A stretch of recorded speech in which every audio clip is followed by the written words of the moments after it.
Hi boys and girls, today we are going to read Sofia Valdez Future Prez, written by Andrea Beaty and illustrated by David Roberts. So you might be familiar with some of her books. She has written Rosie Revere Engineer and Ada Twist Scientist. They are awesome books that I love, and there's a lot of rhyming words in this book, so pay attention to that. I think you'll really like it. Okay. Sofia was a baby who got things done, helping her family before she turned 1. She and Abuela went out every week to help elderly friends around Blue River Creek who couldn't get out and about on their own, and with no place to gather, were stuck home alone. Raking the leaves, taking pets for a walk, or just dropping by for a treat and a talk, Sofia Valdez did as much as she could for her family and friends and her whole neighborhood. A dreamer, a doer, a real-life go-getter. Most people like good, but Sofia liked better. Each morning, Abuela walked Sophie to class. They walked home again along Blue River Pass, making plans, munching cookies, Abuelo and girl, except for that Tuesday when Pup saw a squirrel. With a howl, Pup took off, racing all through the town, over, under, beneath, and around.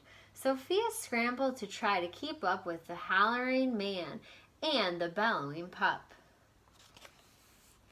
Kind of a wacky page with all those words everywhere. Up the squirrel ran to the top of a hill made of leftover junk from the local landfill.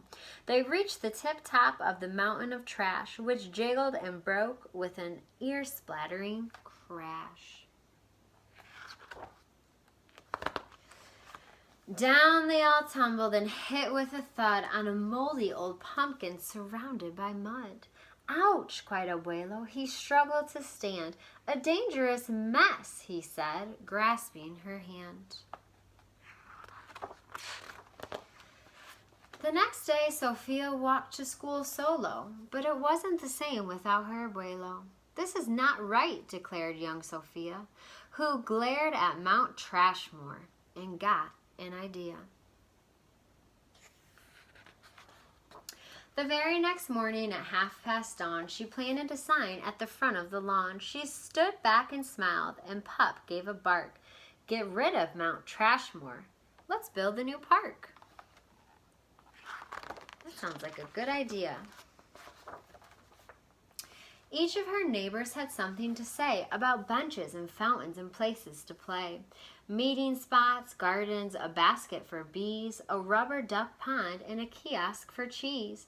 She drew every thought on her map of the park, which was perfectly perfect by 1:45 dark.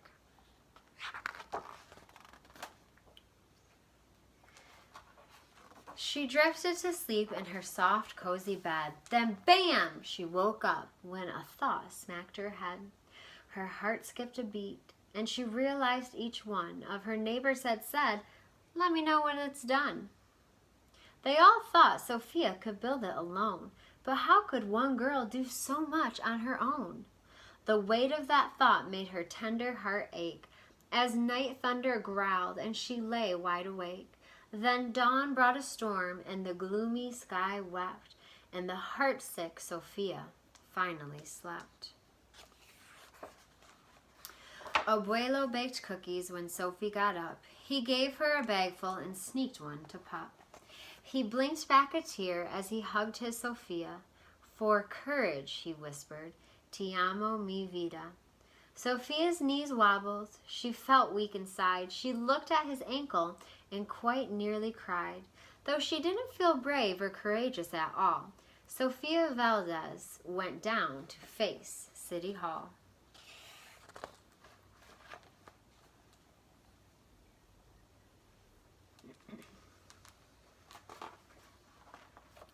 The mayor's office sent her to room 401, the Blue River Creek Department of Fun, which sent her downstairs to room 302, the office of duck ponds and cool things to do.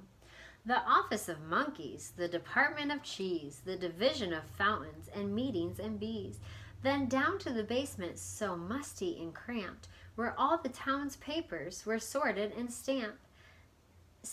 And that's where the clerk said what no one else did. You can't build a new park. You're only a kid. The word smacked Sofia deep down in her heart. Her plan was kiboshed before it could start. I think, Sofia, said Sofia, I think that law's wrong. But her second grade voice didn't sound very strong. The clerk said, clearly it cannot be done. Do you have any questions? Sofia said one. If you were me, and if I was you, and he was your grandpa, what would you do?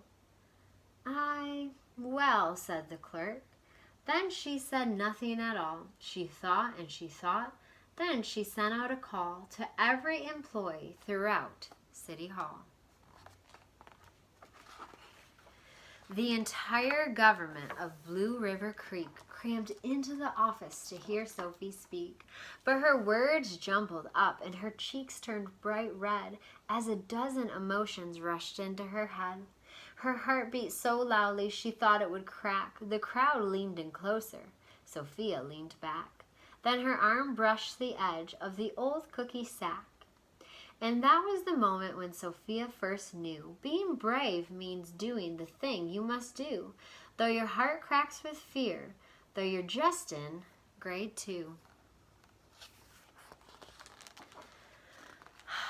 She took a deep breath, looked the mayor in the eye, and though her knees wobbled, she held her head high. Sofia started talking. She spelled out her plan and why it all mattered and how it began.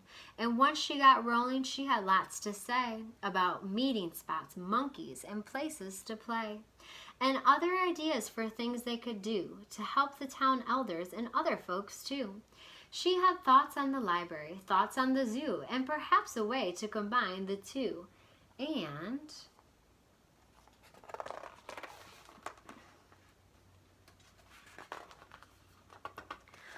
all right, cried the mayor.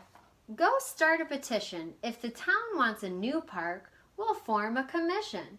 And so young Sofia got right to work with some help from her family and pup and the clerk. Then others joined in, not all, but a few, like Miss Leah Greer and the kids in grade 2.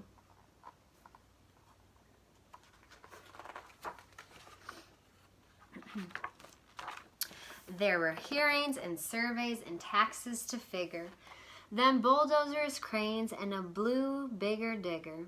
They all built that park. That's how it got done, with the hard work of, by, and for everyone. But it began with the dream of one person, just one, who laced up her shoes and then led the way to help Blue River Creek get a new place to play. Now every evening till long after dark, the town comes together at Citizens Park. They all hold this truth to be self-evident, that Sofia Valdez could grow up to be president.